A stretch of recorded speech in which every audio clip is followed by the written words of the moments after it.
জলাবদ্ধতা নিরসনে চট্টগ্রামে চলমান প্রকল্পগুলোর অগ্রগতি পরিদর্শন করেছেন অন্তর্বর্তীকালীন সরকারের ৩ উপদেষ্টা।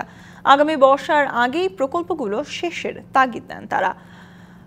শনিবার সকালে প্রকল্প পরিদর্শন শেষে পরিচালক সহ সংশ্লিষ্টদের সাথে বৈঠক করেন সরকারের পানি সম্পদ উপদেষ্টা সৈয়দা রিজওয়ানা হাসান, সেতু মন্ত্রণালয়ের উপদেষ্টা ফাউজুল কবির খান এবং মুক্তিযুদ্ধ বিষয়ক উপদেষ্টা ফারুক ই আজম।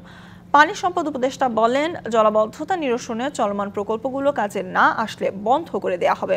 এছাড়া দায়িত্ব পালনে অবহেলা করলে কাউকে ছাড় দেওয়া হবে না বলে জানান সেতু মন্ত্রণালয়ের উপদেষ্টা। চট্টগ্রামকে সাজাতে সমন্বিতভাবে কাজ করার আহ্বান জানান তারা। আর পরের বর্ষায় আমরা কি সুফল পাবো? এটা দীর্ঘদিনের সমস্যা, একদিনের সমাধান হওয়ার নয়। প্রকল্পটা যদি আমরা দেখি মানুষের কাজে লাগছে তাহলে অব্যাহত থাকবে, আর যদি দেখি মানুষের কাজে লাগছে না তাহলে আমাদেরকে চিন্তা করতে হবে। সরকারি বেসরকারি উদ্যোগটাকে আমরা একটা ইয়েতে করতে চাই, একসঙ্গে করতে চাই। জলাবদ্ধতার যে আগামী বর্ষার যে বন্ধ শেষ হয়ে যাবে তা না, কিন্তু একটা দৃশ্যমান উন্নতি আমরা দেখতে চাই।